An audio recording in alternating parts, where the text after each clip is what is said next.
Welcome to the Kumar Dev educational Hindi कहानी राग दरबारी उपन्यास श्रीलाल शुक्ल। अध्याय 4। वैद्य जी थे, हैं और रहेंगे। कुछ घूरे घूरों से भी बदतर दुकानें, तहसील, थाना, ताड़ीखा, विकास खंड का दफ्तर, शराबखाना, कॉलेज सड़क से निकल जाने वाले को लगभग इतना ही दिखाई देता था। कुछ दूर आगे एक घनी अमराई में बनी हुई एक कच्ची कोठरी भी पड़ती थी। उसकी पीठ सड़क की ओर थी, उसका दरवाजा, जिसमें किवाड़ नहीं थे, जंगल की ओर था। बरसात के दिनों में हलवाहे पेड़ों के नीचे से हटकर इस कोठरी में जुआ खेलते, बाकी दिनों वह खाली पड़ी रहती। जब वह खाली रहती तब भी लोग से खाली नहीं रहने देते थे और नर नारीगण मौका देखकर मनपसंद इस्तेमाल करते थे। शिवपालगंज में इस कोठरी के लिए जो नाम दिया गया था वह हेनरी मिलर को भी चौंका देने के लिए काफी था। उसमें ठंडा पानी मिलाकर कॉलेज के एक मास्टर ने उसका नाम प्रेम भवन रख दिया था। घूरों और प्रेम भवन के बीच पड़ने वाले सड़क के इस हिस्से को शिवपालगंज का किनारा भर मिलता था। ठेठ शिवपालगंज दूसरी ओर सड़क छोड़कर था। असली शिवपालगंज वैद्य यजी की बैठक में था। अपनी सीमा के आसपास जहां भी खाली जमीन मिले वहीं आंख बचाकर 2-4 हाथ जमीन घेर लेनी चाहिए। बैठक तक पहुंचने के लिए गलियारे में उतरना पड़ता था। उसके दोनों किनारों पर छप्पर के बेत रतीब उबड़ खाबड़ मकान थे। उनके बाहरी चबूतरे बढ़ा लिए गए थे और वे गलियारे पर हावी थे। उन्हें देखकर इस फिलॉसफी का पता चलता था कि अपनी सीमा के आसपास जहां भी खाली जमीन मिले वहीं आंख बचाकर 2-4 हाथ जमीन घेर लेनी चाहिए। अचानक यह गलियारा एक मैदान में खो जाता था। उसमें नीम के 3-4 पेड़ लगे थे। जिस तरह वे पनप रहे थे उससे साबित होता था कि वे वन महोत्सवों के पहले लगाए गए हैं। वे किसी नेता या फसल के छूने से बच गए हैं और उन्हें वृक्षारोपण और कैमरा क्लिकिंग की रस्मों से बख्श दिया गया है। इस हरे भरे इलाके में एक मकान ने मैदान की पूरी दिशा को कुछ इस तरह घेर लिया था कि उधर से आगे जान हाँ मुश्किल था। मकान वैद्य जी का था। उसका अगला हिस्सा पक्का और देहाती हिसाब से काफी रोबदार था। पीछे की तरफ दीवारें कच्ची थी और उसके पीछे शुबहा होता था घूरे पड़े होंगे। झिलमिलाते हवाई अड्डों और लकल का ते होटलों की मार्फत जैसा सिंबॉलिक मॉडर्नाइजेशन इस देश में हो रहा है, उसका असर इस मकान की वास्तुकला में भी उतर आया था और उससे साबित होता था कि दिल्ली से लेकर शिवपालगंज तक काम करने वाली देशी बुद्धि सब जगह एक सी है। नम 10 Downing street, white house, Kremlin आदि मकानों के नहीं ताकतों के नाम है। मकान का अगला हिस्सा, जिसमें चबूतरा, बरामदा और एक बड़ा कमरा था, बैठक के नाम से मशहूर था। ईंट गारा वाला मजदूर भी जानता था कि बैठक का मतलब ईंट और गारे की बनी हुई इमारत भर नहीं है। नम 10 Downing street, white house, Kremlin आदि मकानों के नहीं ताकतों के नाम है। थाने से लौटकर रुक्मन बाबू ने दरबार आम यानी बरामदे में भीड़ लगी देखी। उनके कदम तेज हो गए, धोती फड़फड़ाने लगी। बैठक में आते ही उन्हें पता चला कि उनके ममेरे भाई रंगनाथ शहर से ट्रक पर आए हैं। रास्ते में ड्राइवर ने उनसे 2 रुपये ऐंठ लिए हैं। एक दुबला पतला आदमी गंदी बनियान और धारीदार अंडरवियर पहने बैठा था। नवंबर का महीना था और शाम को काफी ठंडक हो चली थी, पर वह बनियान में काफी खुश नजर आ रहा था। उसका नाम मंगल था, पर लोग उसे सनीचर कहते थे। उसके बाल पकने लगे थे और आगे के दांत गिर गए थे। उसका पेशा वैद्य जी की बैठक पर बैठे रहना था। वह ज्यादातर अंडरवियर ही पहनता था। उसे आज बनियान पहने हुए देखकर रुक्मन बाबू समझ गए कि सनी चर फॉर्मल होना चाहता है। उसने रुक्मन बाबू को एक सांस में रंगनाथ की मुसीबत बता दी और अपनी नंगी जांघों पर तबले के कुछ मुश्किल बोल निकालते हुए ललक कर कहा, बद्री भैया होते तो मजा आता।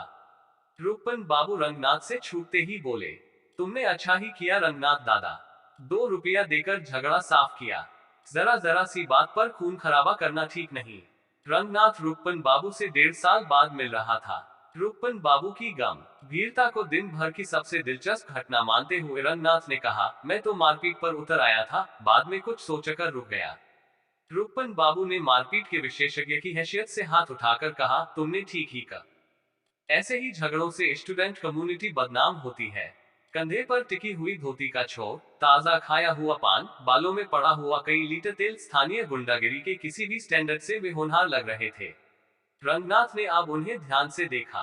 कंधे पर टिकी हुई धोती का छोर, ताजा खाया हुआ पान, बालों में पड़ा हुआ कई लीटर तेल स्थानीय गुंडागिरी के किसी भी स्टैंडर्ड से वे होनहार लग रहे थे।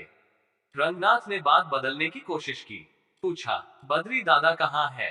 दिखे नहीं। सनीचर ने अपने अंडरवियर को झाड़ना शुरू किया, जैसे कुछ चींटियों को बेदखल करना चाहता हो। साथ ही भौहें सिकोड़ कर बोला, मुझे भी बद्री भैया याद आ रहे हैं। वे होते तो अब तक। उद्धरण चिन्ह। बद्री दादा है कहाँ? रंगनाथ ने उधर ध्यान न देकर रुक्मन बाबू से पूछा। रुक्मन बाबू बेरुखी से बोले, सनीचर बता तो रहा है। मुझसे पूछकर तो गए नहीं हैं। कहीं गए हैं? बाहर गए होंगे। आ जाएंगे। कल परसों अतरसों तक आ ही जाएंगे। उनकी बात से पता चलना मुश्किल था कि बद्री उनके सगे भाई हैं और उनके साथ एक ही घर में रहते हैं। रंगनाथ ने जोर से सांस खींची। सनीच र ने फर्श पर बैठे बैठे अपनी टांगे फैला दी। जिस्म के जिस हिस्से से बाईं टांग निकलती है वहां उसने खाल का एक टुकड़ा चुटकी में दबा लिया। दबाते ही उसकी आंखें मुंद गईं और चेहरे पर तृप्ति और संतोष का प्रकाश फैल गया। धीरे धीरे चुटकी मसलते हुए उसने भेड़िए की तरह मुंह फैलाकर जम्हाई ली। फिर उन्घती हुई आवाज में कहा, रंगनाथ भैया शहर से आए हैं। उन्हें मैं कुछ नहीं कह सकता, पर कोई किसी गंजहा से 2 रुपये तो क्या 2 कौड़ी भी ऐंठ ले तो जाने। गंजहा शब्द रंगनाथ के लिए नया नहीं था। यह एक तकनीकी शब्द था जिसे शिवपालगंज के रहने वाले अपने लिए सम्मानसूचक पद की तरह इस्तेमाल करते थे। आसपास के गांवों में भी वह तसे शांति के पुजारी मौका पड़ने पर धीरे से कहते थे, तुम इसके मुंह ना लगो। तुम जानते नहीं हो यह साला गंजहा है। कंधे फर्श पर वहीं एक 14-15 साल का लड़का भी बैठा था। देखते ही लगता था वह शिक्षा प्रसार के चकमे में नहीं आया है। फर्श पर वहीं एक 14-15 साल का लड़का भी बैठा था। देखते ही लगता था वह शिक्षा प्रसार के चकमे में नहीं आया है। सनीचर की बात सुनकर उसने बड़े आत्मविश्वास से कहा, शहराती लड़के बड़े सीधे होते हैं। कोई मुझसे रुपया मांग कर देखता तो। कहकर उसने हाथ को एक दायरे के भीतर हवा में घुमाना शुरू कर दिया। लगा किसी लॉरी में एक लंबा हैंडल डालकर वह उसे बड़ी मेहनत से स्टार्ट करने जा रहा है। लोग हंसने लगे, पर रुक्मन बाबू गंभीर बने रहे। उन्होंने रंगनाथ से पूछा, तो तुमने ड्राइवर को रुपये अपनी मर्जी से दिए थे या उसने धमकाकर छीन लिए थे? रंगनाथ ने यह सवाल अनसुना कर दिया और इसके जवाब में एक दूसरा सवाल किया, अब तुम किस दर्जे में पढ़ते हो रुक्मन? उनकी शक्ल से लगा कि उन्हें यह सवाल पसंद नहीं है। वे बोले, 10th क्लास में हूँ। तुम कहोगे कि उसमें तो मैं 2 साल पहले भी था, पर मुझे तो शिवपालगंज में इस क्लास से बाहर निकलने का रास्ता ही नहीं सूझ पड़ता। तुम जानते नहीं हो दादा, इस देश की शिक्षा पद्धति बिल्कुल बेकार है। बड़े बड़े नेता यही कहते हैं। मैं उनसे सहमत हूँ। फिर तुम इस कॉलेज का हाल नहीं जानते। लुच्चों और शोहदों का अड्डा है। मास्टर पढ़ाना लिखाना छोड़कर सिर्फ पॉलिटिक्स भिड़कते हैं। दिन रात पिताजी की नाक में दम किए रहते हैं कि यह करो वह करो, तनख्वाह बढ़ाओ, हमारी गर्दन पर मालिश करो। यहाँ भला कोई इम्तिहान में पास हो सकता है? कुछ बेशर्म लड़के भी हैं जो कभी कभी इम्तिहान पास कर लेते हैं, पर उससे। कमरे के अंदर वैद्यजी मरीजों को दवा दे रहे थे। अचानक वे वहीं से बोले, शांत रहो रुक्मन, इस कुव्यवस्था का अंत होने ही वाला है। जान पड़ा कि आकाशवाणी हो रही है, घबराओ नहीं वसुदेव, कंस का काल पैदा होने ही वाला है। रुक्मन बाबू नत हो गए। रंगनाथ ने कमरे की ओर मुंह करके जोर से पूछा, मामा जी आपका इस कॉलेज से क्या ताल्लुक है? ताल्लुक? कमरे में वैद्यजी की हंसी बड़े जोर से गूंजी। तुम जानना चाहते हो कि मेरा इस कॉलेज से क्या संबंध है? रुक्मन, रंगनाथ की जिज्ञासा शांत करो। रुक्मन ने बड़े कारोबारी अड़ंग से कहा, पिताजी कॉलेज के मैनेजर है। मास्टरों का आना जाना इन्हीं के हाथ में है। रंगनाथ के चेहरे पर अपनी बात का असर पड़ते हुए उन्होंने फिर कहा, ऐसा मैनेजर पूरे मुल्क में न मिलेगा। सीधे के लिए बिल्कुल सीधे हैं और हरामी के लिए खानदानी हरामी। रंगनाथ ने यह सूचना चुपचाप हजम कर ली और सिर्फ कुछ कहने की गरज से बोला, और कोऑपरेटिव यूनियन के क्या हाल है? मामा जी उसके भी तो कुछ थे नहीं है। रुक्मन बाबू ने जरा तीखेपन से कहा, मैनेजिंग डायरेक्टर थे, हैं और रहेंगे। वैद्य जी थे, हैं और रहेंगे। अंग्रेजों के जमान में वे अंग्रेजों के लिए श्रद्धा दिखाते थे। देसी हुकूमत के दिनों में वे देसी हाकिमों के लिए श्रद्धा दिखाने लगे। वे देश के पुराने सेवक थे। पिछले महायुद्ध के दिनों में जब देश को जापान से खतरा पैदा हो गया था, उन्होंने सुदूर पूर्व में लड़ने के लिए बहुत से सिपाही भर्ती कराए। अब जरूरत पड़ने पर रातों रात वे अपने राजनीतिक गुट में सैकड़ों सदस्य भर्ती करा देते थे। पहले भी वे जनता की सेवा जज की इजलास में जूरी और असेसर बनकर, दीवानी के मुकदमों में जायदादों के सिपुर्ददार होकर और गांव के जमींदारों में लंबरदार के रूप में करते थे। अब वे कोऑपरेटिव यूनियन के मैनेजिंग डायरेक्टर और कॉलेज के मैनेजर थे। वास्तव में वे इन पदों पर काम नहीं करना चाहते थे क्योंकि उन्हें पदों का लालच न था। पर उस क्षेत्र में जिम्मेदारी के इन कामों को निभाने वाला कोई आदमी ही न था, और वहां जितने नवयुवक थे वे पूरे देश के नवयुवकों की तरह निकम्मे थे। इसीलिए उन्हें बुढ़ापे में इन पदों को संभालना पड़ा था। हर बड़े राजनीतिज्ञ की तरह वे भी राजनीति से नफरत करते थे और राजनीतिज्ञों का मजाक उड़ाते थे। बुढ़ापा। वैद्य जी के लिए इस शब्द का इस्तेमाल तो सिर्फ अर्थमेटिक की मजबूरी के कारण करना पड़ा, क्योंकि गिनती में उनकी उम्र 62 साल हो गई थी।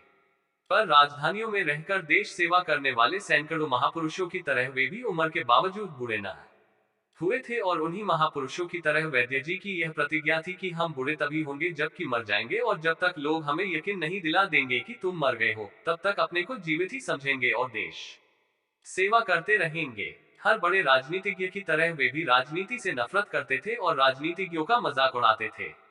गांधी की तरह अपनी राजनीतिक पार्टी में उन्होंने कोई पद नहीं लिया था, क्योंकि वे वहां नए खून को प्रोत्साहित करना चाहते थे।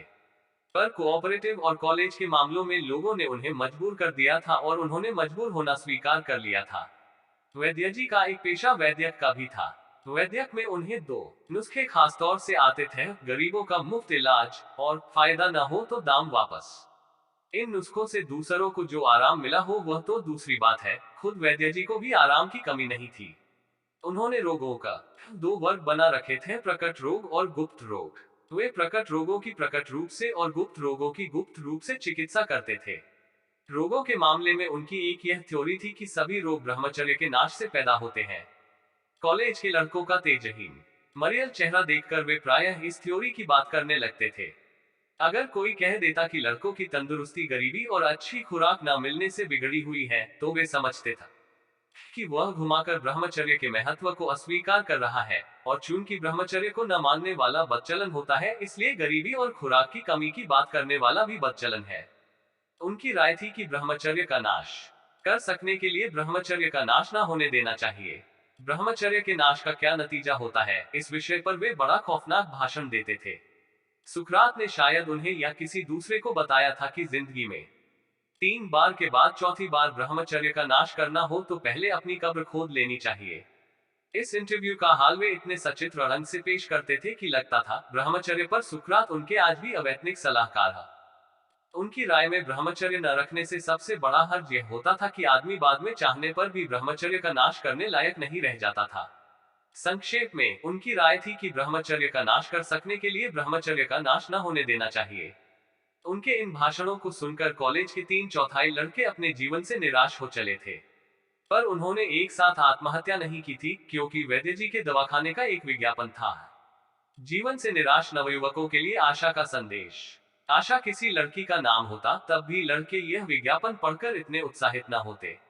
पर वे जानते थे कि संदेश एक गोली की ओर से आ रहा है, जो देखने में बकरी की लैंडी जैसी है, पर पेट में जाते ही रगों में बिजली सी दौड़ाने लगती है।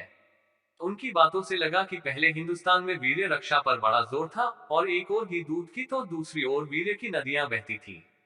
एक का दिन उन्होंने रंगनाथ को भी ब्रह्मचर्य के लाभ समझाए। उन्होंने एक अजीब सा शरीर विज्ञान बताया, जिसके हिसाब से कई मन खाने से कुछ छटांक रस बनता है, रस से रक्त, रक्त से कुछ और इस तरह आखिर में वीर्य की एक बूंद बनती है। उन्होंने साबित किया कि वीर्य की एक बूंद बनाने में जितना खर्च होता है उतना एक एटम बम बनाने में भी नहीं होता। रंगनाथ को जान पड़ा कि हिंदुस्तान के पास अगर कोई कीमती चीज है तो वीर्य ही है। उन्होंने कहा कि वीर्य के 1000 दुश्मन हैं और सभी उसे लूटने पर आमादा है। अगर कोई किसी तरकीब से अपना वीर्य बचा ले जाए तो समझो पूरा चरित्र बचा ले गया। उनकी बातों से लगा कि पहले हिंदुस्तान में वीर्य रक्षा पर बड़ा जोर था, और एक ओर घी दूध की तो दूसरी ओर वीर्य की नदियां बहती थी। उन्होंने आखिर में एक श्लोक पढ़ा जिसका मतलब था कि वीर्य की एक बूंद गिरने से आदमी मर जाता है और एक बूंद उठा लेने से जिंदगी हासिल करता है। संस्कृत सुनते ही सनीचर ने हाथ जोड़कर कहा, जय भगवान की। उसने सिर जमीन पर टेक दिया और श्रद्धा के आवेग में अपना पिछला हिस्सा छत की ओर उठा दिया।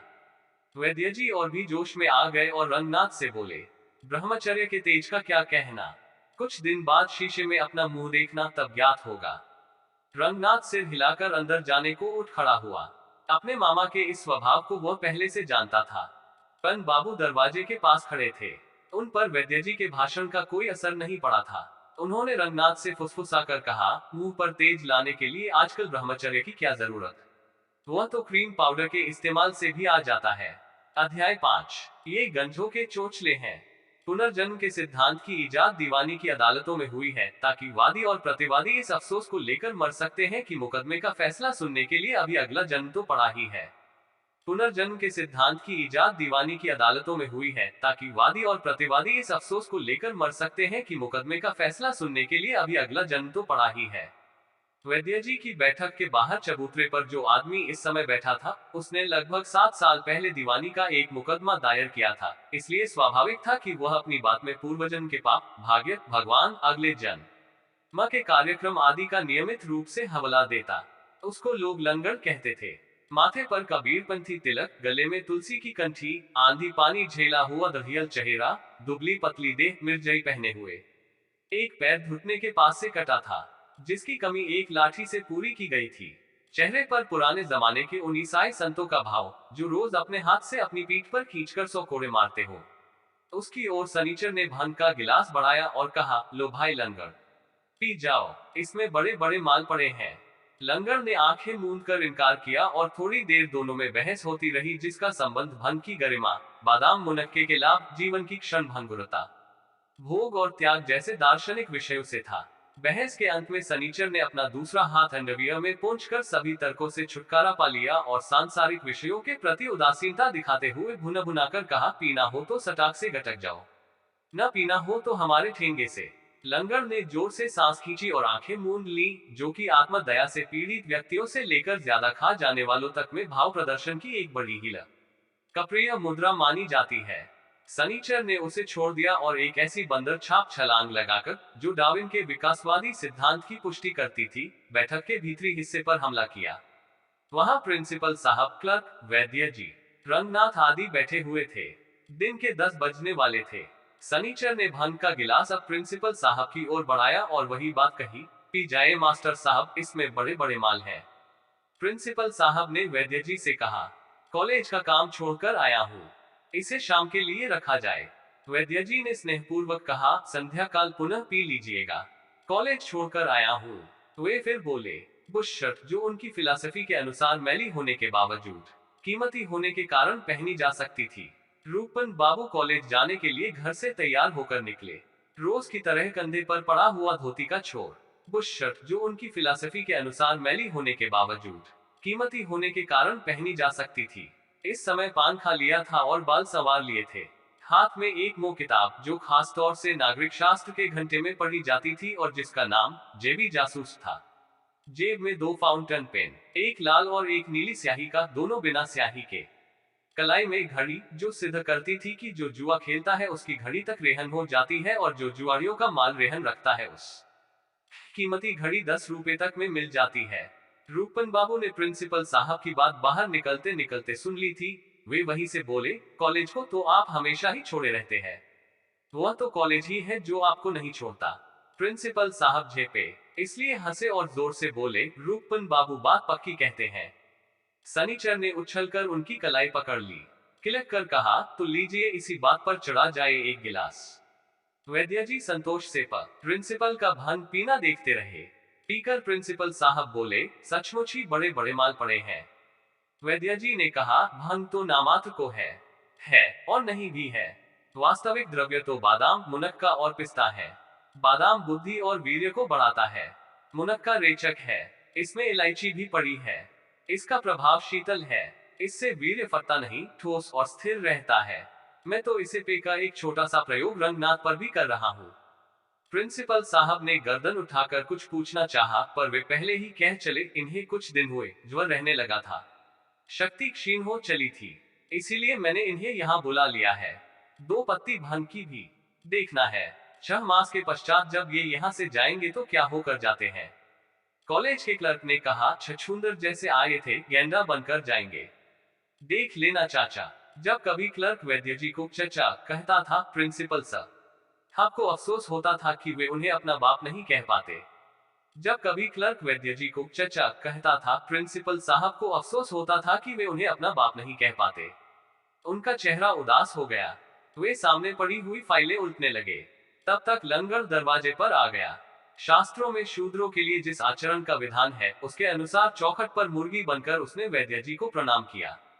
इससे प्रकट हुआ कि हमारे यहाँ आज शास्त्र सर्वोपरि है और जाति प्रथा मिटाने की सारी कोशिशें अगर फ्रेड नहीं है तो रोमांटिक कार्रवाइयां हैं। लंगर भीख जैसी मांगते हुए कहा, तो जाता हूँ बापू।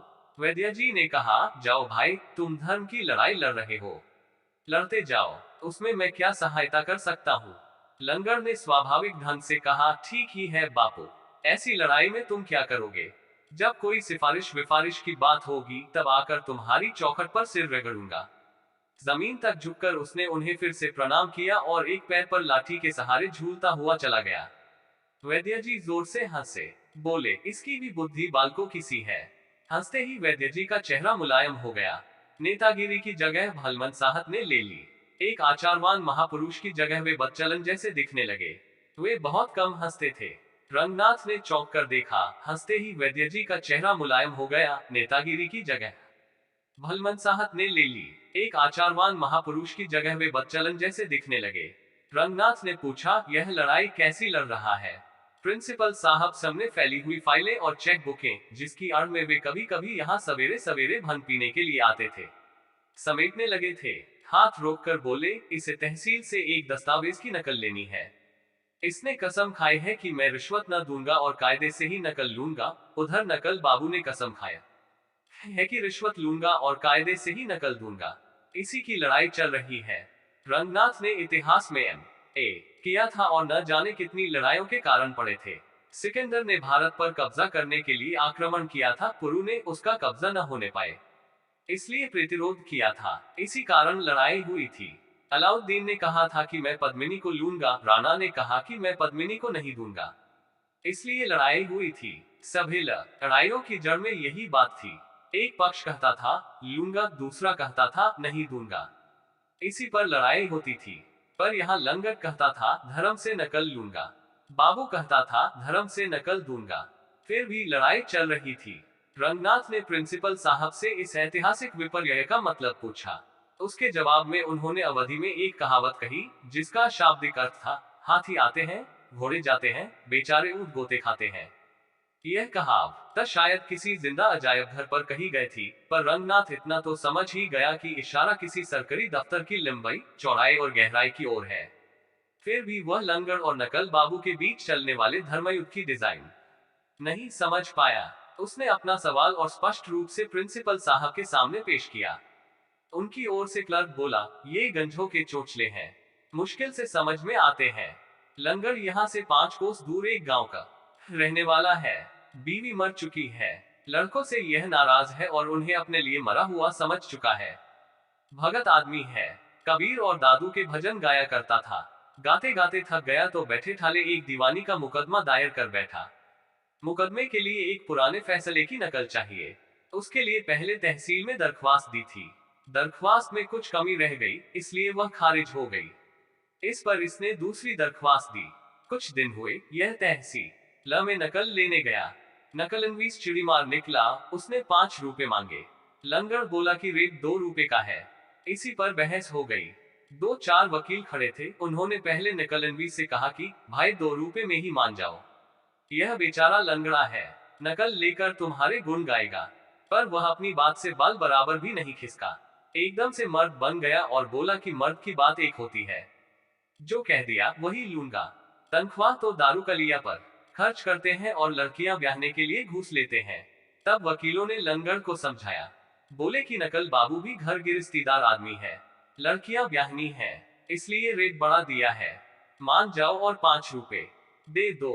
पर वह भी अट गया, बोला कि अब यही होता है, तनख्वाह तो दारूकलिया पर खर्च करते हैं और लड़कियां ब्याहने के लिए घूस लेते हैं।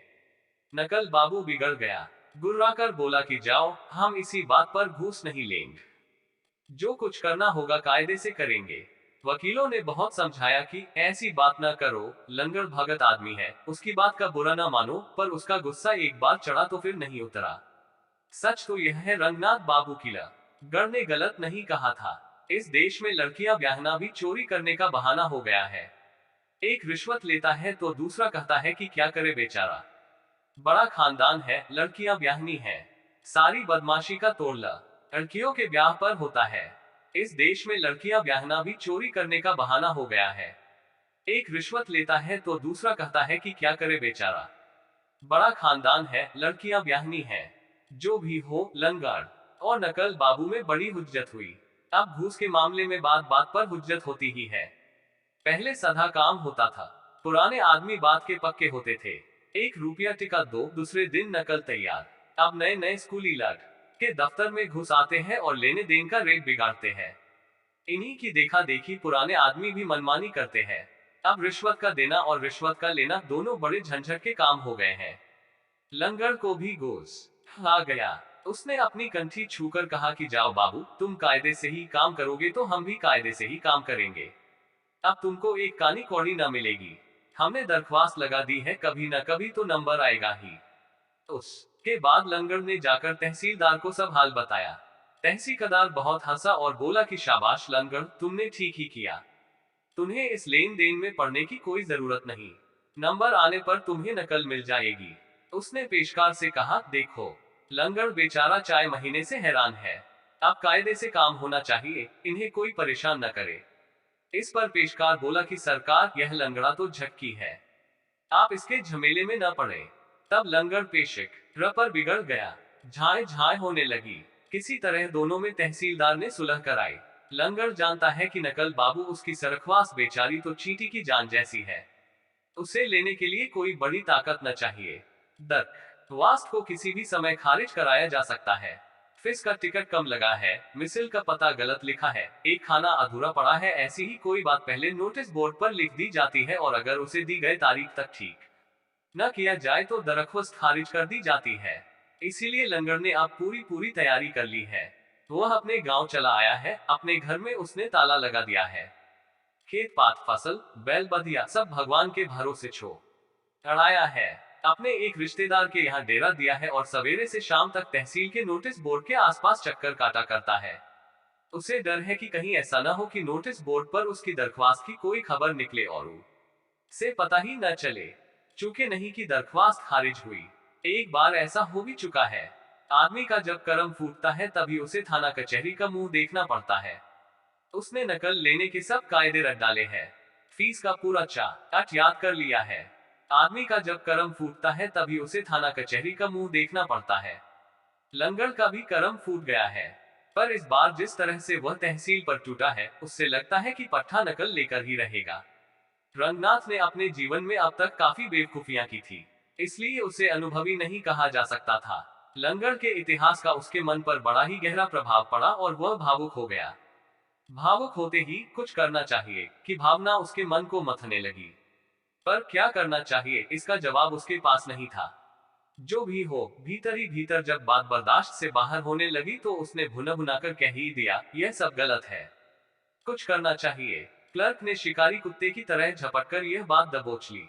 बोला, क्या कर सकते हो रंगनाथ बाबू, कोई क्या कर सकता है। जिसके छिलता है उसी के चुनमुनाता है। लोग अपना ही दुख दर्द ढो लें, यही बहुत है। दूसरे का बोझा कौन उठा सकता है। अब तो वही है भैये कि तुम अपना दाद उधर से खुजलाओ, हम अपना इधर से खुजलाएं। क्लर्क चलने को उठ खड़ा हुआ। प्रिंसिपल ने चारों ओर निगाह दौड़ाकर कहा, बद्री भैया दिखाई नहीं पड़ रहे हैं। वैद्य जी ने कहा, एक रिश्तेदार डकैते में फंस गए हैं। पुलिस की लीला अपरंपार है, जानते ही हो। बद्री वहीं गया था, आज लौटा रहा होगा। सनीचर चौखट के पास बैठा था, मुंह से सीटी जैसी बचते हुए बोला, जब तक नहीं आते तभी तक भला है। प्रिंसिपल साहब भांग पीकर अब तक भूल चुके थे कि आराम हराम है। एक बड़ा सा तकिया अपनी ओर खींचकर वे इत्मीनान से बैठ गए और बोले, बात क्या है। सनीचर ने बहुत धीरे से कहा, कोऑपरेटिव यूनियन में गबन हो गया है। बद्री भैया सुनेंगे तो सुपरवाइजर को खा जाएंगे। प्रिंसिपल आतंकित हो गए। उसी तरह फुसफुसा कर बोले, ऐसी बात है। सनीचर ने सिर झुकाकर कुछ कहना शुरू कर दिया। वार्तालाप की यह वही अखिल भारतीय शैली थी जिसे पारसी थिएटरों ने अमर बना दिया है। इसके सहारे एक आदमी दूसरे से कुछ कहता है और वहीं पर खड़े हुए तीसरे आदमी को कानो कान खबर नहीं होती। यह दूसरी बात है कि 100 गज की दूरी तक का फैले हुए दर्शक उस बात को अच्छी तरह सुनकर समझ लेते हैं और पूरे जनसमुदाय में स्टेज पर खड़े हुए दूसरे आदमी को छोड़कर सभी लोग जान लेते हैं कि आगे क्या होने वाला है। संक्षेप में बात को गुप्त रखने की हमारी परंपरागत शैली को अपनाकर सनीचर ने प्रिंसिपल साहब को कुछ बताना शुरू किया। पर वैद्य जी कड़क कर बोले, क्या स्त्रियों की भांति फुसफुस कर रहा है? कोऑपरेटिव में गबन हो गया तो कौन सी बड़ी बात हो गई? कौन सी यूनियन है जिसमें ऐसा ना हुआ हो? उद्धरण चिन्ह। कुछ रुक कर वे समझाने के ढंग पर बोले, हमारी यूनियन में गबन नहीं हुआ था, इस कारण लोग हमें संदेह की दृष्टि से देखते थे। अब तो हम कह सकते हैं कि हम सच्चे आदमी हैं। गबन हुआ है और हमने छिपाया नहीं है। जैसा है वैसा हमने बता दिया है। सांस खींचकर उन्होंने बात समाप्त की। चलो अच्छा ही हुआ, एक कांटा निकल गया। चिंता मिटी।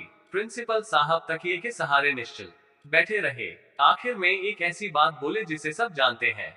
उन्होंने कहा, लोग आजकल बड़े बेईमान हो गए हैं।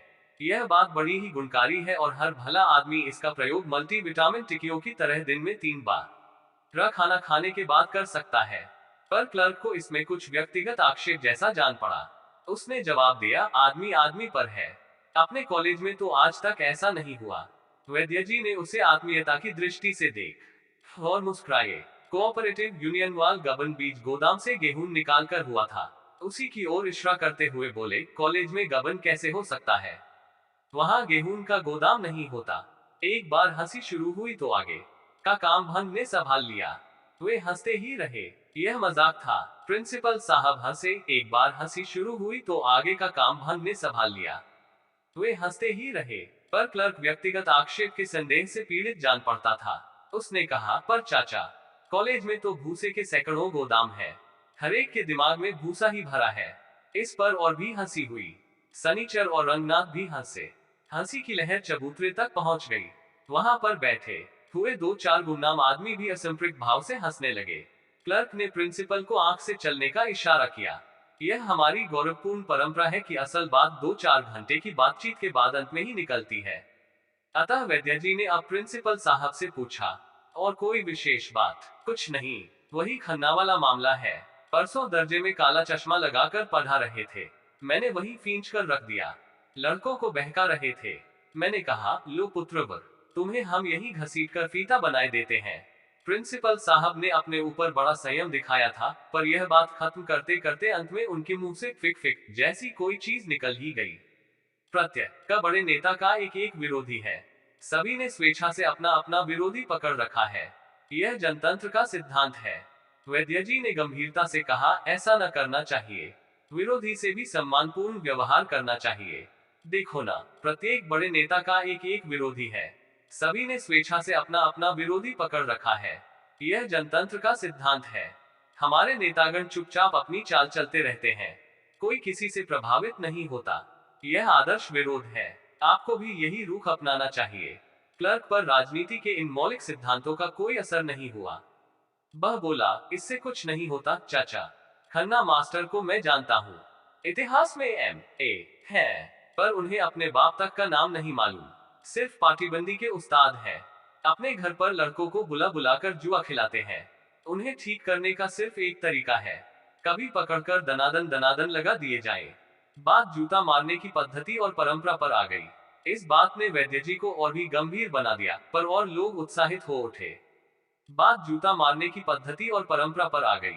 सनीचर ने चहक कर कहा कि जब खन्ना पर दनादन दनादन पड़ने लगे तो हमें भी बताना। बहुत दिन से हमने किसी को जुतियाया नहीं है।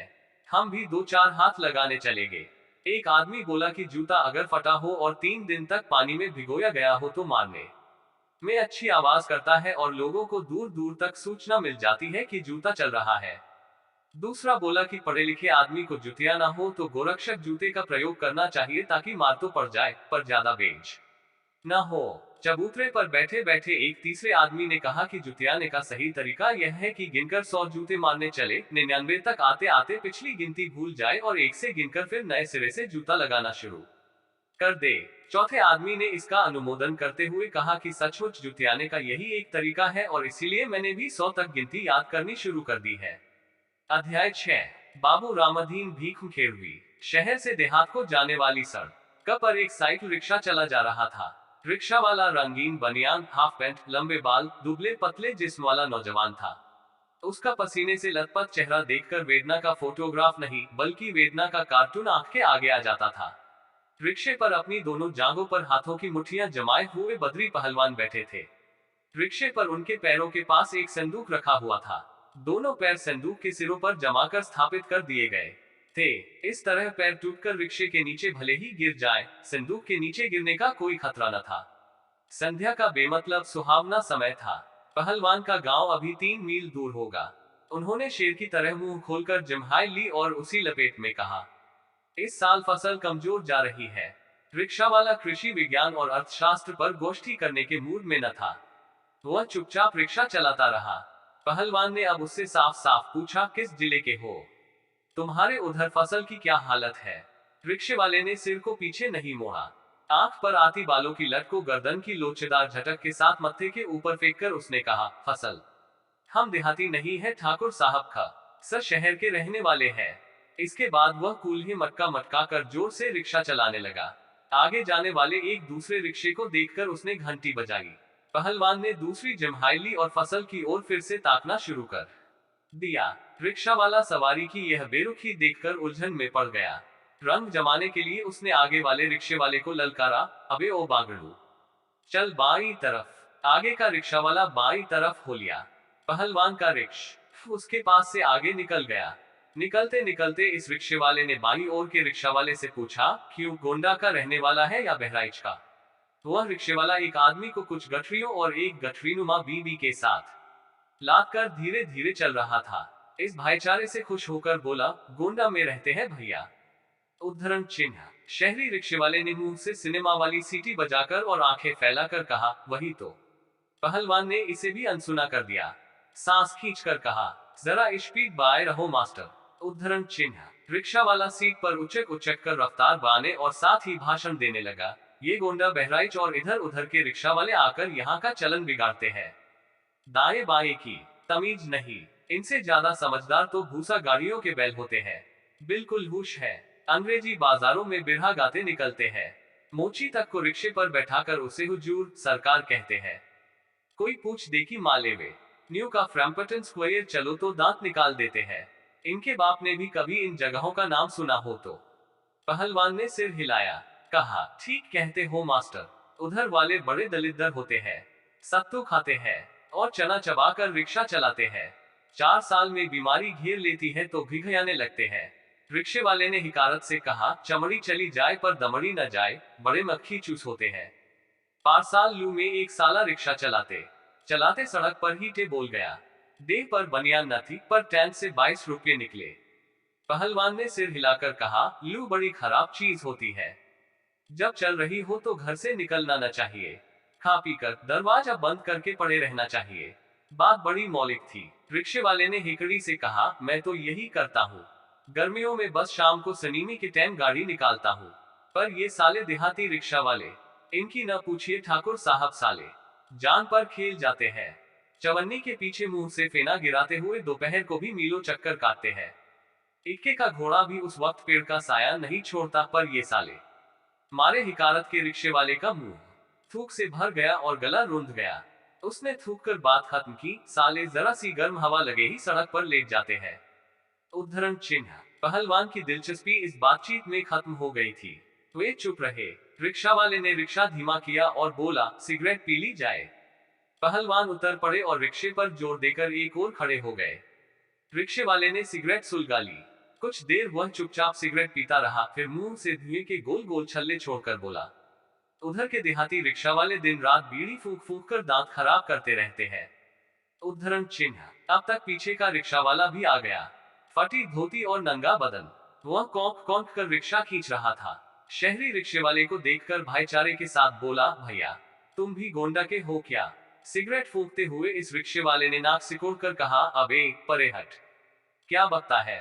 उद्धरण चिन्ह। वह रिक्शे वाला खिर्रा खिर्रा करता हुआ आगे निकल गया। सच तो यह है कि दुख मनुष्य को पहले खींचता है, फिर खींचकर निचोड़ता है, फिर निचोड़कर उसके चेहरे को घुघु जैसा बनाकर उस पर 2-4 काली सफेद लकीरें खींच देता है, फिर उसे सड़क पर लंबे लंबे जगहों से टहलने के लिए छोड़ देता है। आज के भावुकतापूर्ण कथाकारों ने न जाने किससे सीखकर बार बार कहा है कि दुख मनुष्य को मांझता है। बात कुल इतनी नहीं है। सच तो यह है कि दुख मनुष्य को पहले खींचता है, फिर खींचकर निचोड़ता है, फिर निचोड़कर उसके चेहरे को घुघु जैसा बनाकर उस पर 2-4 काली सफेद लकीरें खींच देता है, फिर उसे सड़क पर लंबे लंबे जगहों से टहलने के लिए छोड़ देता है। दुख इंसान के साथ यही करता है और उसने गोंडा के रिक्शा वाले के साथ भी यही किया था। पर शहरी रिक्शा वाले पर इसका कोई असर नहीं हुआ। सिगरेट फेंक कर उसकी ओर बिना कोई ध्यान दिए उसने अपना रिक्शा तेजी से आगे बढ़ाया। दूसरा भाषण शुरू हुआ। अपना उसूल तो यह है ठाकुर साहब की चोखा काम चोखा दाम, 8 आने कहकर 7 आने पर तोड़ नहीं करते। जो कह दिया सो कह दिया। एक बार एक साहब मेरी पीठ पर बैठे बैठे घर के हालचाल पूछने लगे। बोले, सरकार ने तुम्हारी हालत खराब कर रखी है, रिक्शे पर रोक नहीं लगाती। कितनी बुरी बात है कि आदमी पर आदमी चढ़ता है। मैंने कहा, तो मत चढ़ो। वे कहने लगे, मैं तो इसलिए चढ़ता हूँ कि लोग अगर रिक्शे का बायकॉट कर दे तो रिक्शे वाले तो भूखों मर जाएंगे। उसके बाद वे फिर रिक्शा वालों के नाम पर रोते रहे। बहुत रोए, रोते जाते थे और सरकार को गाली देते जाते थे। कहते जाते थे कि तुम यूनियन बनाओ, मोटर रिक्शा की मांग करो। न जाने क्या क्या बकते जाते थे। मगर ठाकुर साहब, हमने भी कहा कि बेटा, झाड़े रहो, चाहे कितना रो, हमारे लिए किराए की अठन्नी में एक पाई कम नहीं करूंगा। पहलवाने ने आंखें बंद कर ली थी। जम्हाई लेकर बोले, कुछ सिनेमा का गाना वाना भी गाते हो कि बातें झलते रहोगे। रिक्शे वाले ने कहा, यहाँ तो ठाकुर साहब दो ही बातें हैं, रोज सिनेमा देखना और फटाफट सिगरेट पीना। गाना भी सुना देता पर इस वक्त गला खराब है। पहलवान हंसे, तब फिर क्या, शहर का नाम डुबोए हो। रिक्शा वाला इस अपमान को शालीनता के साथ हजम कर गया। फिर कुछ सोचकर उसने धीरे से लारी लप्पा की धुन निकालनी शुरू की। पहलवान ने उधर ध्यान नहीं दिया। उसने सवारी की तबीयत को गिरा देखकर फिर बात शुरू की। हमारे भाई भी रिक्शा चलाते हैं पर सिर्फ खास खास मोहल्लों में सवारियां ढोते हैं। एक सुल्तानपुरी रिक्शे वाले को उन्होंने 2-4 दांव सिखाए तो वह रोने लगा। बोला, जान ले लो पर धर्म न लो, हम इस काम के लिए सवारी न ला देंगे। हमने कहा कि भैया बंद करो, गधे को दुल्की चलाकर घोड़ा न बनाओ। शिवपालगंज नजदीक आ रहा था। उन्होंने रिक्शे वाले को सनद जैसी देते हुए कहा, तुम आदमी बहुत ठीक हो, सा बको मुंह न लगाना चाहिए, तुम्हारा तरीका पक्का है। फिर वे कुछ सोचकर बोले, पर तुम्हारी तंदुरुस्ती कुछ ढीली ढाली है, कुछ महीने दंड बैठक लगा डालो, फिर देखो क्या होता है। अब पहलवानी में क्या रखा है, लड़ाई में जब ऊपर से बम गिरता है तो नीचे बड़े बड़े पहलवान ढेर हो जाते हैं। हाथ में तमंचा हो तो पहलवान हुए तो क्या और न हुए तो क्या, उससे क्या होगा। रिक्शा वाले ने कहा, मैं भी पहलवान हो जाऊंगा, पर अब पहलवानी में क्या रखा है। लड़ाई में जब ऊपर से बम गिरता है तो नीचे बड़े बड़े पहलवान ढेर हो जाते हैं। हाथ में तमंचा हो तो पहलवान हुए तो क्या और न हुए तो क्या। कुछ रुककर रिक्शा वाले ने इत्मीनान से कहा, पहलवानी तो अब देहात में ही चलती है ठाकुर साहब, हमारे उधर तो अब छुरेबाजी का जोर है। इतनी देर बाद बद्री पहलवान को अचानक अपमान की अनुभूति हुई। हाथ बकर उन्होंने रिक्शा वाले की बनियान चुटकी से पकड़कर खींची और कहा, अबे, घंटे भर से यह ठाकुर साहब क्या लगा रखा है, जानता नहीं मैं बाभन हूँ। यह सुनकर रिक्शा वाला पहले तो चौंका पर बाद में उसने सर्वोदय भाव ग्रहण कर लिया। कोई बात नहीं पंडित जी, कोई बात नहीं, कहकर वह सड़क के किनारे प्रकृति की शोभा निहारने लगा। रामाधीन का पूरा नाम बाबू रामाधीन भीखमखेड़वी था। भीखमखेड़वी शिवपालगंज से मिला हुआ एक गांव था जो अब यूनानो मिस्र रोमा की तरह जहान से मिट चुका था। यानी वह मिटा नहीं था, सिर्फ शिवपालगंज वाले बेवकूफी के मारे उसे मिटा हुआ समझते थे। भीखमखेड़ा आज भी कुछ झोपड़ों में माल विभाग के कागजात में और बाबू रामाधीन की पुरानी शायरी में सुरक्षित था। बचपन में बाबू रामाधीन भीखमखेड़ा गांव से निकलकर रेल की पटरी पकड़े हुए शहर तक पहुंचे थे। वहां से किसी भी ट्रेन में बैठने की योजना बनाकर वे बिना किसी योजना के कलकत्ते में पहुंच गए थे। कलकत्ते में उन्होंने पहले एक व्यापारी के यहाँ चिट्ठी ले जाने का काम किया, फिर माल ले जाने का, बाद में उन्होंने उसके साझे में कारोबार करना शुरू कर दिया। अंत में वे पूरे कारोबार के मालिक हो गए। कारोबार अफीम का था। कच्ची अफीम पश्चिम से आती थी, उसे कई ढंगों से कलकत्ते में ही बड़े व्यापारियों के यहाँ पहुंचाने की आदत उनके ही हाथ में थी। वहां से देश के बाहर भेजने का काम भी वे हाथ में ले सकते थे, पर वे महत्वाकांक्षी न थे। अपनी आड़त का काम वे चुपचाप करते थे और बचे समय में पश्चिम के जिलों से आने वाले लोगों की सोहबत कर लेते थे। वहां वे अपने क्षेत्र के आदमियों में काफी मशहूर थे। लोग उनकी अशिक्षा की तारीफ करते थे और उनका नाम ले कर समझाने की कोशिश करते थे कि अकबर आदि अशिक्षित बादशाहों ने किस खूबी से हुकूमत चलाई होगी।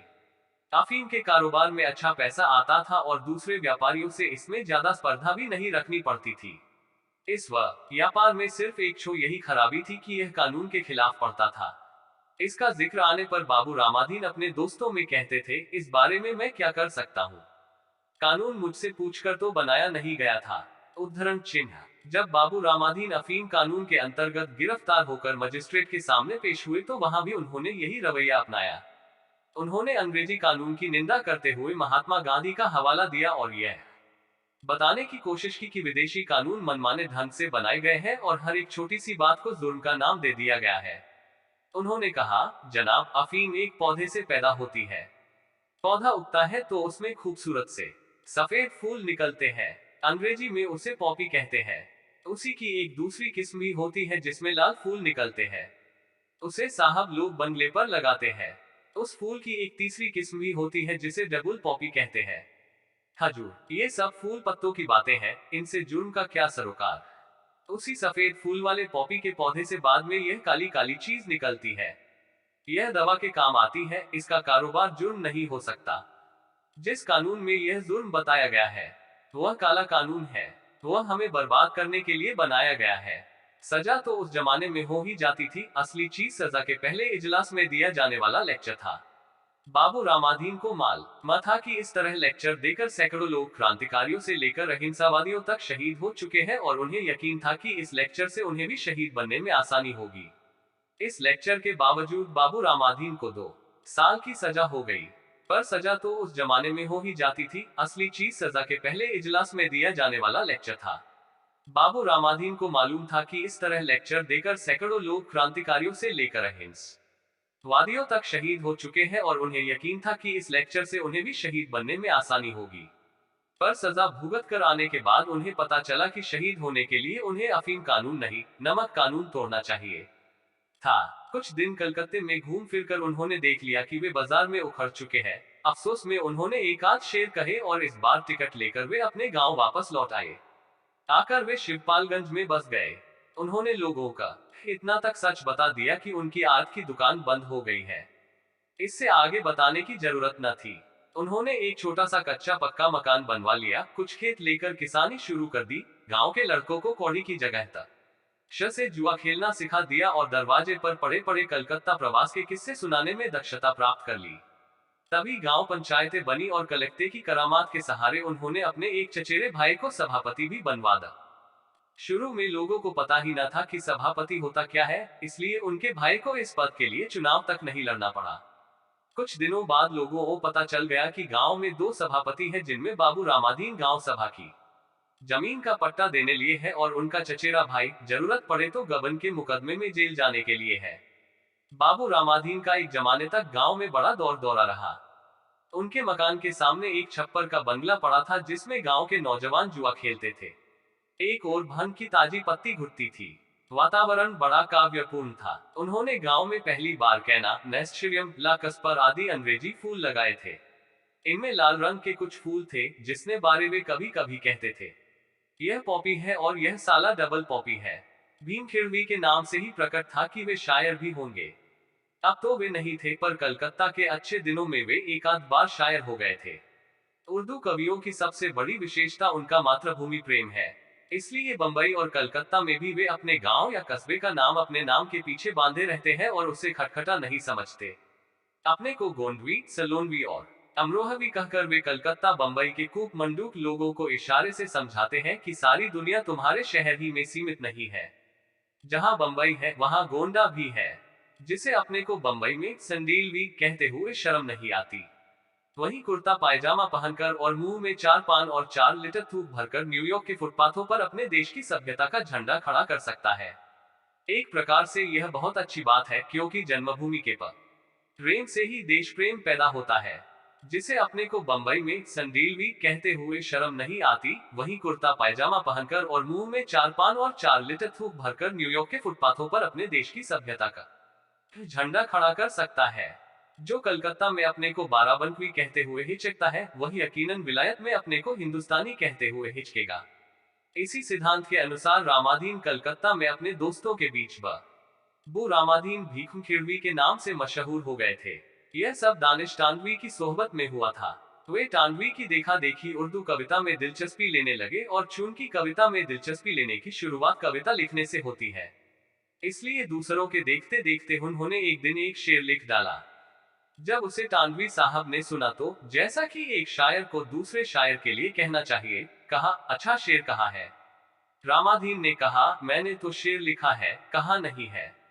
वे बोले, गलत बात है, शेर लिखा नहीं जा सकता। उद्धरण चिन्ह, पर मैं तो लिख चुका हूँ। नहीं, तुमने शेर कहा है, शेर कहा जाता है, यही मुहावरा है। उन्होंने रामाधीन को शेर कहने की कुछ आवश्यक तरकीबें समझाई। उनमें एक यह थी कि शायरी मुहावरे के हिसाब से होती है, मुहावरा शायरी के हिसाब से नहीं होता। दूसरी बात शायर के उपनाम की थी। टांडवी ने उन्हें सुझाया कि तुम अपना उपनाम ईमान शिव पालगंजी रखो, पर ईमान से तो उन्हें यह इतराज था कि उन्हें इसका मतलब नहीं मालूम, शिवपालगंजी इसलिए खारिज हुआ कि उनके असली गांव का नाम भीखमखेड़ा था, और उपनाम से ही उन्हें इसलिए ऐतराज हुआ कि अफीम के कारोबार में उनके कई उपनाम चलते थे और उन्हें कोई नया उपनाम पालने का शौक न था। परिणाम यह हुआ कि वे शायरी के क्षेत्र में बाबू रामाधीन भीखमखेड़वी बनकर रह गए। कलूटी लड़कियां हर शाम मुझको छेड़ जाती है, इस मिस रे से शुरू होने वाली एक कविता उन्होंने अफीम की डिबियों पर लिखी थी। पर शायरी की बात सिर्फ दानिश तानवी की सोहबत तक रही। जेल जाने पर उनसे आशा की जाती थी कि दूसरे महान साहित्यकारों और कवियों की तरह अपन जेल जीवन के दिनों में वे अपनी कोई महान कलाकृति रचेंगे और बाद में एक लंबी भूमिका के साथ उसे जनता को पेश करेंगे। पर वे 2 साल जेल के खाने की शिकायत और कैदियों से हंसी मजाक करने, वार्डरों की गालियां सुनने और भविष्य के सपने देखने में बीत गए। शिवपालगंज में आकर गंजहा लोगों के सामने अपनी वरिष्ठता दिखाने के लिए उन्होंने फिर से अपने नाम के साथ भीखमखेड़वी का खटखटा बांधा। बाद में जब बिना किसी कारण के, सिर्फ गांव की या पूरे भारत की सभ्यता के असर से वे गुटबंदी के शिकार हो गए, तो उन्होंने एक आध शेर लिखकर यह भी साबित किया कि भीखमखेड़वी सिर्फ भूगोल का ही नहीं, कविता का भी शब्द है। कुछ दिन हुए, बद्री पहलवान ने शिवपालगंज से 10 मील आगे एक दूसरे गांव में आटा चक्की की मशीन लगाई थी। चक्की ठाठ से चली और वैद्य जी के विरोधियों ने कहना शुरू कर दिया कि उसका संबंध कॉलेज के बजट से है। इस जन भावना को रामाधनी ने अपनी इस अमर कविता द्वारा प्रकट किया था। क्या करिश्मा है कि ए रामाधीन भीखमखेड़वी खुलने कॉलेज चले, आटे की चक्की खुल गई। गांव के बाहर बद्री पहलवान का किसी ने रिक्शा रोका। कुछ अंधेरा हो गया था और रोकने वाले का चेहरा दूर से साफ नहीं दिख रहा था। बद्री पहलवान ने कहा, कौन है बे? अबे तबे न करो पहलवान, मैं रामाधीन हूँ, कहता हुआ एक आदमी रिक्शे के पास आकर खड़ा हो गया। रिक्शे वाले ने एकदम से बीच सड़क पर रिक्शा रोक दिया। आदमी धोती कुर्ता पहने था, पर धुंधलके में दूसरे आदमियों के मुकाबले उसे पहचानना हो तो धोती कुर्ते से नहीं, उसके घुटे हुए सिर से पहचाना जाता। रिक्शे का हैंडल पकड़कर वह बोला, मेरे घर में डाका पड़ने जा रहा है, सुना? पहलवान ने रिक्शे वाले की पीठ में एक अंगुली कोंचकर उसे आगे बढ़ने का इशारा किया और कहा, तो अभी से क्यों टिला टिला लगाए हो? जब डाका पड़ने लगे तब मुझे बुला लेना। रिक्शे वाले ने पैडल पर जोर दिया, पर रामाधीन ने उसका हैंडल इस तरह पकड़कर रखा था कि उसके इस जोर ने उस जोर को काट दिया। रिक्शा अपनी जगह रहा। बद्री पहलवान ने भुना भुना कर कहा, मैं सोच रहा था कि कौन आफत आ गई जो सड़क पर रिक्शा पकड़कर राण की तरह रोने लगे। रामाधीन बोले, रो नहीं रहा है, शिकायत कर रहा हूँ। वैद्य जी के घर में तुम ही एक आदमी हो, बाकी तो सब पंसाखा है, इसलिए तुमसे कह रहा हूँ। एक चिट्ठी आई है जिसमें डकैतों ने मुझसे 5,000 रुपया मांगा है। कहा है कि अमावस की रात को दक्षिण वाले टीले पर दे जाओ। बद्री पहलवान ने अपनी जांघ पर हाथ मारकर कहा, मन हो तो दे आओ, न मन हो तो एक कौड़ी भी देने की जरूरत नहीं। इससे ज्यादा क्या कहें? चलो रिक्शे वाले, घर नजदीक है, बाहर पिसी हुई भंग तैयार होगी, पीकर नहा धोकर कमर में बया लंगोट कसकर ऊपर से एक कुर्ता झाड़कर बैठक में हुमसकर बैठा जाएगा। लोग पूछेंगे, पहलवान क्या कराए? वे आंखें बंद करके दूसरों के सवाल सुनेंगे, दूसरों को ही जवाब देने देंगे।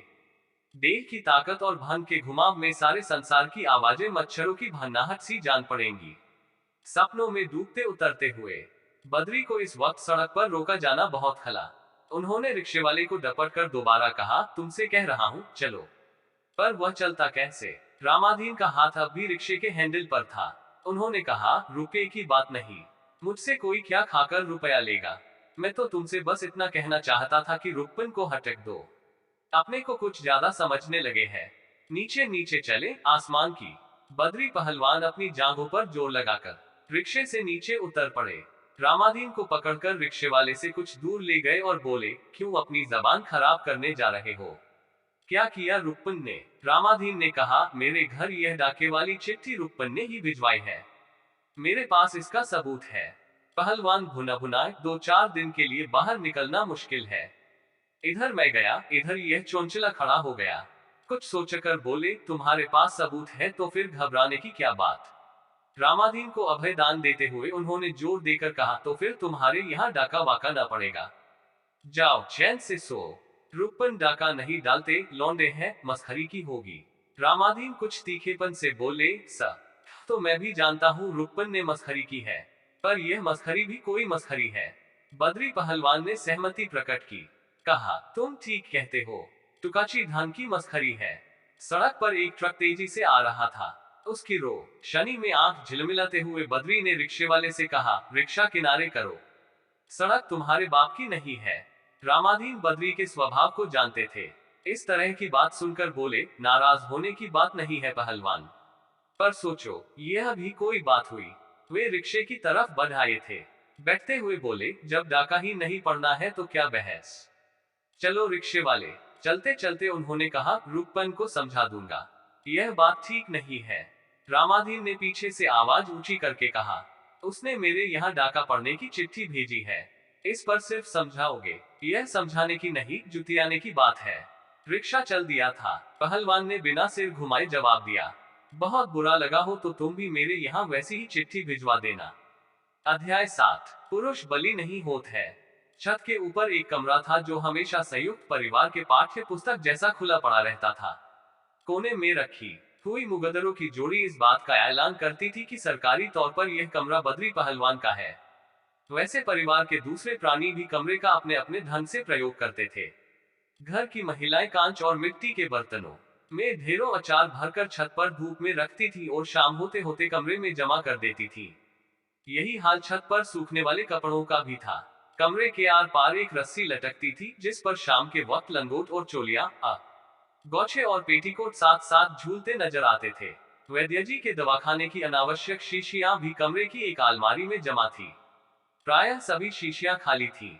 उन पर चिपके हुए सचित्र विज्ञापन, इस्तेमाल के पहले शीर्ष क पर एक अर्धमानव की तस्वीर से और इस्तेमाल के बाद शीर्षक के अंतर्गत एक ऐसे आदमी की तस्वीर से जिसकी मूछें ऐठी हुई है, लंगोट कसा हुआ है और परिणामत स्वास्थ्य बहुत अच्छा है, पता चलता था कि ये वही शीशी या है जो हजारों इंसानों को शेर के मानिंद बना देती हैं। यह दूसरी बात है कि वे अपने गुस्लखाने और शयन कक्ष में ही कमर लपल पाते हुए शेर की तरह घुमा करते हैं, बाहर बकरी के बकरी बने रहते हैं। एक साहित्य है जो गुप्त कहलाता है, जो भारत में अंग्रेजी राज जैसी पुस्तकों से भी ज्यादा खतरनाक है, क्योंकि उसका छापना 1947 के पहले तो जुर्म था ही, आज भी जम है, जो बहुत सी दफ्तरी बातों की तरह गुप्त होकर भी गुप्त नहीं रहता, जो आहार निद्रा भय आदि में फंसे हुए आदमियों की जिंदगी में एक बड़े सुखद लिटरेरी सप्लीमेंट का काम करता है और जो विशिष्ट साहित्य और जन साहित्य की बनावट श्रेणियों को लांघकर व्यापक रूप से सबके हर दया में प्रतिष्ठित है। वैसे उसमें कोई खास बात नहीं होती, सिर्फ यही बताया जाता है कि किसी आदमी ने किसी आदमी या किसी औरत के साथ किसी तरह से क्या बर्ताव किया, यानी उसमें सुमित्रानंदन पंत की दार्शनिक भाषा में कहा जाए तो मानव मानव के चिरंतन संबंधों का वर्णन होता है।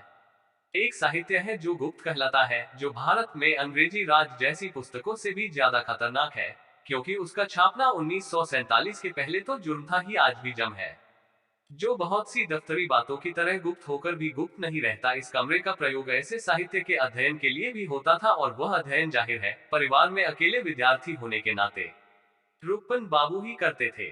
रुक्मन बाबू कमरे का प्रयोग और कामों के लिए भी करते थे। जिस सुख के लिए दूसरे लोगों को रोटी के टुकड़े, पेड़ की छांव, कविता, शराब की सुराही, प्रेमिका आदि उम्रख्यामी पदार्थों की जरूरत होती है, वह सुख रुक्मन बाबू इस कमरे में अपने आप ही खींच लेते थे। परिवार के सभी लोगों में शांतिपूर्ण सह अस्तित्व का नारा बुलंद करने वाले इस कमरे को देखकर लोगों के मन में स्थानीय संस्कृति के लिए श्रद्धा पैदा हो सकती थी। इसे देख लेने पर कोई भी समाजशास्त्री यह नहीं कह सकता था कि पूर्वी गोलार्ध में संयुक्त परिवार की व्यवस्था को कहीं से कोई खतरा है। यही कमरा रंगनाथ को रहने के लिए दिया था। उसे यहाँ 4-5 महीने रहना था। वैद्यजी ने ठीक ही बताया था। ए करते करते किसी भी सामान्य विद्यार्थी की तरह वह कमजोर पड़ गया था। उसे बुखार रहने लगा था। किसी भी सामान्य हिंदुस्तानी की तरह उसने डॉक्टरी चिकित्सा में विश्वास न रहते हुए भी डॉक्टरी दवा खाई थी। उससे वह अभी बिल्कुल ठीक नहीं हो पाया था। किसी भी सामान्य शहराती की तरह उसकी भी आस्था थी कि शहर की दवा और देहात की हवा बराबर होती है, इसलिए वह यहाँ रहने के लिए चला आया था। किसी भी सामान्य मूर्ख की तरह उसने ए करने के बाद तत्काल नौकरी न मिलने के कारण रिसर्च शुरू कर दी थी, पर किसी भी सामान्य बुद्धिमान की तरह वह जानता था कि रिसर्च करने के लिए ए विश्वविद्यालय में रहना और नित्य प्रति पुस्तकालय में बैठना जरूरी नहीं है।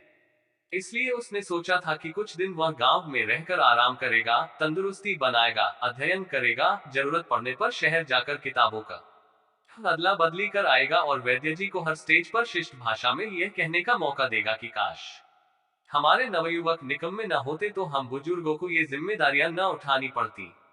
किसी भी सामान्य मूर्ख की तरह उसने ए करने के बाद तत्काल नौकरी न मिलने के कारण रिसर्च शुरू कर दी थी, पर किसी भी सामान्य बुद्धिमान की तरह वह जानता था कि रिसर्च करने के लिए विश्वविद्यालय में रहना और नित्य प्रति पुस्तकालय में बैठना जरूरी नहीं है।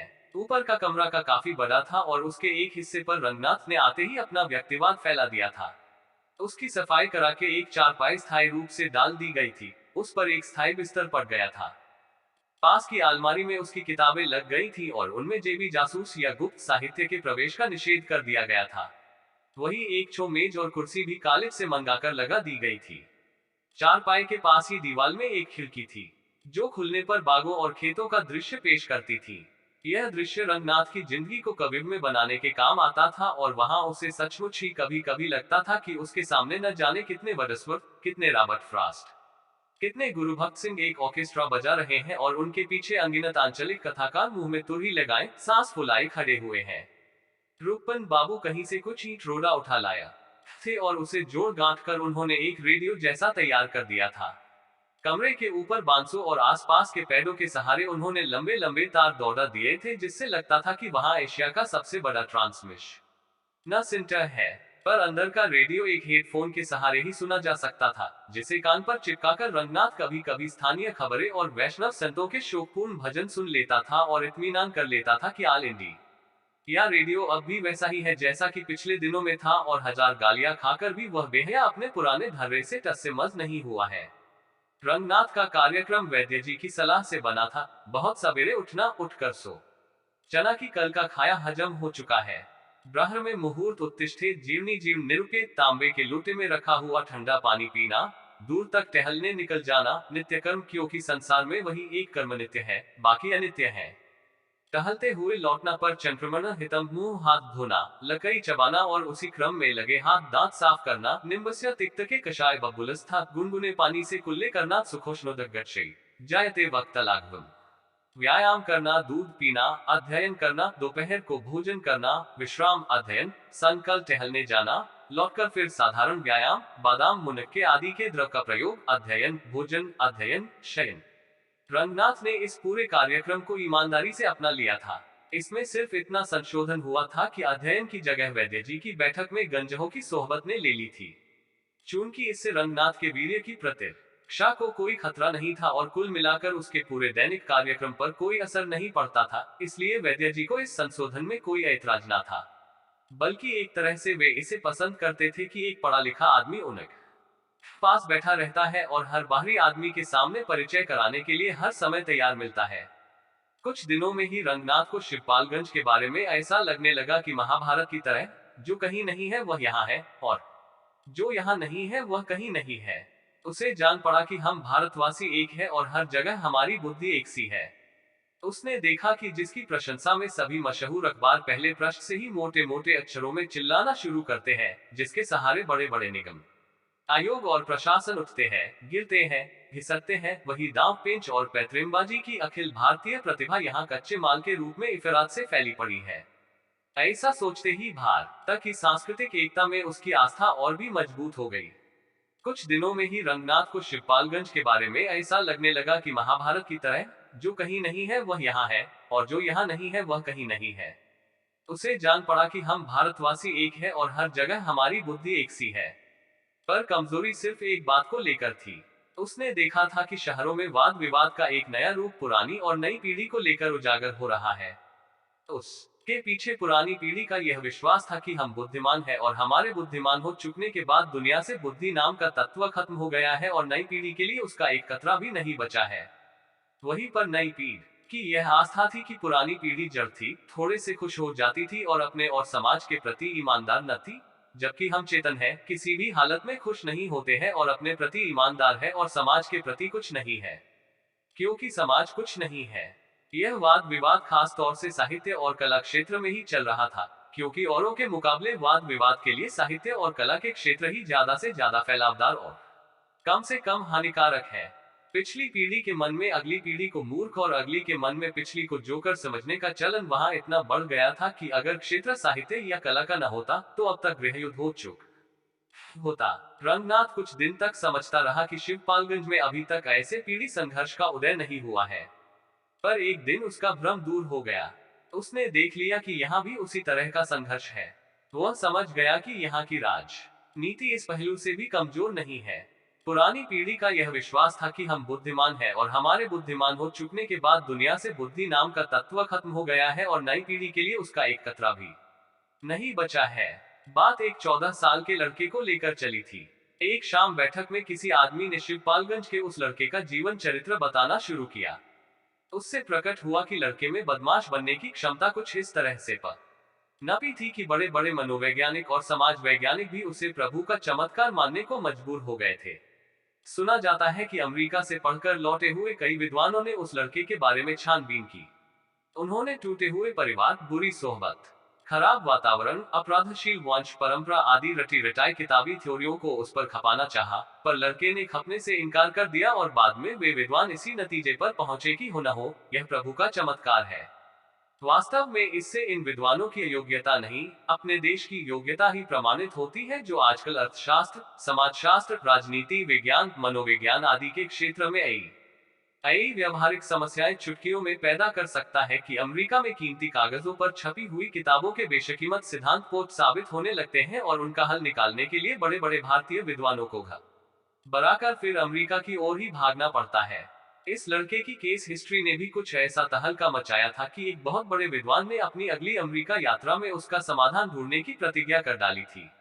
लड़का शिवपालगंज के इतिहास में अचानक ही 2-3 साल के लिए उदित हुआ, चमका और फिर पुलिस के झापड़, वकीलों के व्याख्यान और मजिस्ट्रेट की सजा को निस्सिंत भाव से हजम करता हुआ बाल अपराधियों के जेल के इतिहास का एक अंग बन गया। वहीं पता चला कि उस लड़के का व्यक्तिगत चरित्र देश के विद्वानों के लिए समस्या बना हुआ है और उसे सुझाने के लिए भारतवर्ष और अमेरिका की मित्रता का सहारा लिया जाने वाला है। यह बात शिवपालगंज में आते आते लोक कथा बन गई थी और तब से वहां उस लड़के का लीला संवरण बड़े अभिमान के साथ किया जाने लगा था। रंगनाथ को बताया गया कि वह लड़का 10 साल की उम्र में ही इतना तेज दौड़ने लगा था कि 15 साल के लड़के भी उसे पकड़ नहीं पाते थे।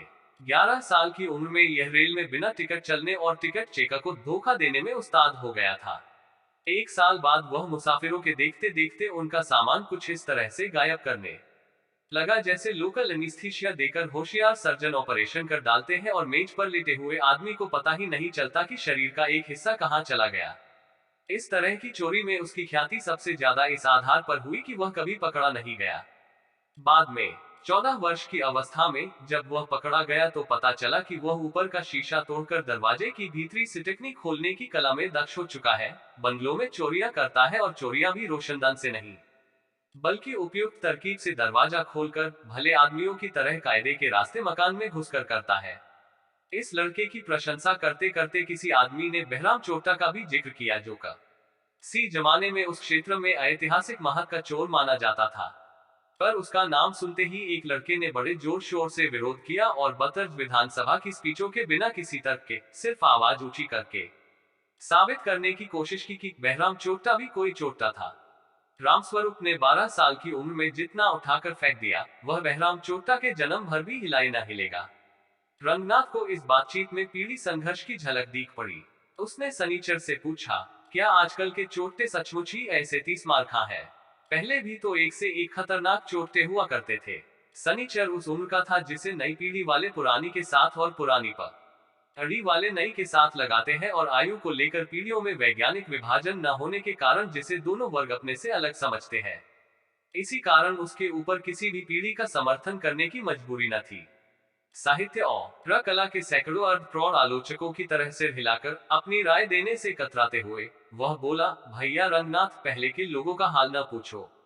यही ठाकुर दूरबीन सिंह थे। मैंने उनके दिन भी देखे हैं, पर आजकल के लौंडों के हाल न पूछो। सनीचर उस उम्र का था जिसे नई पीढ़ी वाले पुरानी के साथ और पुरानी पीढ़ी वाले नई के साथ लगाते हैं और आयु को लेकर पीढ़ियों में वैज्ञानिक विभाजन न होने के कारण जिसे दोनों वर्ग अपने से अलग समझते हैं, इसी कारण उसके ऊपर किसी भी पीढ़ी का समर्थन करने की मजबूरी न थी। आज से लगभग 30 साल पहले जब आज की पीढ़ी पैदा नहीं हुई थी और हुई भी थी तो यशस्वी रहे हे प्रभु, हे मुरारे, चिरंजीव रानी व राजा हमारे, या खुदाया। जॉर्ज पंजुम की हिफाजत कर का कोरस गाने के लिए हुई थी। शिवपालगंज के सबसे प्रमुख गंजहा का नाम ठाकुर दूरबीन सिंह था। उनके माँ बाप ने उनके नाम के साथ दूरबीन लगा शायद चाहा था कि उनका लड़का हर काम वैज्ञानिक ढंग से करे। बड़े होकर उन्होंने ऐसा ही किया भी। जिस चीज में उन्होंने दिलचस्पी दिखाई उसे बुनियाद से पकड़ा। उन्हें अंग्रेजी कानून कभी अच्छा नहीं लगा, इसलिए जब महात्मा गांधी सिर्फ नमक कानून तोड़ने के लिए दांडी यात्रा की तैयारी कर रहे थे, उन दिनों दूरबीन सिंह ने इंडियन पेनल कोड की सभी दफाओं को एक एक करके तोड़ने का बुनियादी काम शुरू कर दिया था। स्वभाव से वे बड़े परोपकारी थे। परोपकार एक व्यक्तिवादी धर्म है और उसके बारे में हर व्यक्ति की अपनी अपनी धारणा होती है। कोई चींटियों को आटा खिलाता है, कोई अविवाहित प्रौढ़ाओं का मानसिक स्वास्थ्य ठीक रखने के लिए अपने माँ अथे पर प्रेम करने के लिए हमेशा तैयार की तख्ती लगाकर घूमता है, कोई किसी को सीधे रिश्वत न लेनी पड़े इसलिए रिश्वत देने वालों से खुद संपर्क स्थापित करके दोनों पक्षों के बीच दिन रात दौड़ धूप करता रहता है। ये जब महात्मा गांधी सिर्फ नमक कानून तोड़ने के लिए दांडी यात्रा की तैयारी कर रहे थे, उन दिनों दूरबीन सिंह ने इंडियन पेनल कोड की सभी दफाओं को एक एक करके तोड़ने का बुनियादी काम शुरू कर दिया था। सब परोपकार संबंधी व्यक्तिगत धारणाएं हैं और दूरबीन सिंह की भी परोपकार के विषय में अपनी धारणा थी। वे कमजोर आदमियों की रक्षा करने के लिए हमेशा व्याकुल रहते थे, इसलिए लड़ाई भिड़ाई के हर मौके पर वे बिना बुलाए पहुंच जाते थे और कमजोर की तरफ से लाठी चला दिया करते थे। उन शांतिपूर्ण दिनों में ये सब बातें बंदी दर से चलती थी और सारे इलाके में मशहूर था कि शहर में जैसे बाबू जयराम प्रसाद वकील मारपीट के मुकदमे में खड़े होने के लिए 50 रुपया हर पेशी पर लेते हैं, उसी तरह दूरबीन सिंह भी मुकदमे के पहले वाली मारपीट के लिए 50 रुपये लेते हैं। बड़ी लड़ाइयों में जहां आदमी जमा करने पड़ते, यह रकम प्रति व्यक्ति के हिसाब से बढ़ती जाती थी, पर उसकी भी दरें निश्चित थी और उसमें कोई धोखेबाजी नहीं थी। उनके आदमियों को गोश्त और शराब भी देनी पड़ती थी, पर वे स्वयं इन मौकों पर गोश्त नहीं खाते थे और शराब नहीं पीते थे। इससे उनका पेट हल्का और दिमाग साफ रहता था, जो कि युद्ध के समय बड़ी ही वांछनीय स्थिति है। और चूंकि गोश्त और शराब देखकर भी नहीं कहने वाला आदमी सदाचारी कहलाता है, इसलिए वे सदाचारी कहलाते थे। दूरबीन सिंह की एक विशेषता यह भी थी कि वे सेंध नहीं लगाते थे। वे दीवार फांदने के उस्ताद थे और कहीं भी आसानी से पोल जंप के चैंपियन हो सकते थे। शुरू में रुपए की कमी होने पर वे कभी कभी दीवार फांदने का काम करते थे। बाद में वे ऐसा काम सिर्फ कभी कभी अपने नए चेलों को व्यवहारिक प्रशिक्षण देने की नीयत से ही करने लगे थे। यह वह जमाना था जब चोर चोर थे और डाकू डाकू। चोर घर में सिर्फ चोरी करने के लिए घुसते थे और एक 5 साल का बच्चा भी पैर फटफटा दे तो वे जिस सेंध से अंदर आए थे उसी से विनम्रतापूर्वक बाहर निकल जाते थे। डाकुओं की दिलचस्पी मारपीट में ज्यादा होती थी, माल लूटने में कम। इस परिप्रेक्ष्य में दूरबीन सिंह ने अपने इलाके में चोरी करते समय घर में जग जाने वालों को पीटने का चलन चलाया और यह तरीका उनके समय में चोरों में बड़ा ही लोकप्रिय हो गया। इस तरह दूरबीन सिंह ने चोरों और डकैतों के बीच के फासले को कम करने का एक बुनियादी काम किया और उनकी पद्धतियों मेथोडोलॉजी में क्रांतिकारी परिवर्तन किए। दूरबीन सिंह की एक विशेषता यह भी थी कि वे सेंध नहीं लगाते थे। वे दीवार फांदने के उस्ताद थे और कहीं भी आसानी से पोल जंप के चैंपियन हो सकते थे। पर वक्त की बात, शिवपालगंज में जो बात भी वक्त के खिलाफ पड़ती थी, वक्त की बात हो जाती थी। यही ठाकुर दूरबीन सिंह अपने नशेबाज भतीजे का एक जोरदार तमाचा बुढ़ापे में खाकर कुएं की जगत से नीचे गिर गए। उनकी रीढ़ टूट गई। कुछ दिनों तक कोने में रखी हुई अपने लाठी को देख देख कर दूरबीन सिंह अपने भतीजे के मुंह में उसे ठूस देने का संकल्प करते रहे और अंत में लाठी और भतीजे के मुंह को यथावत छोड़क वे शिवपालगंज की मिट्टी को वीर विहीन बनाते हुए वीरगति को प्राप्त हुए, यानी टेक हो गए। सनीचर ने दूरबीन सिंह के विषय में अपना संस्मरण सुनाया। भैया रंगनाथ, अंधेरी रात थी और मैं भोलूपुर के तिवारियों के बाग के बीच से आ रहा था। तब हमारा भी बचपन था और हम बाघ बकरी को एक निगाह से देखते थे। देह में ऐसा जोश की हवा में डंडा मारते और पत्ता भी खड़क जाए तो छिटक कर माँ की गाली देते थे। तो अंधेरी रात थी और हम हाथ में डंडा लिए सटास चले आ रहे थे। तभी एक पेड़ के पीछे से किसी ने कहा, खबरदार। हमने समझा कि कोई जिन आ गया। उनके सामने तो लाठी डंडा सभी बेकार।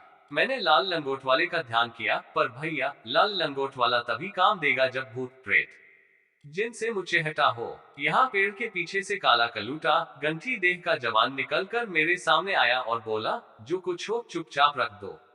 Thank you watching. Like share subscribe.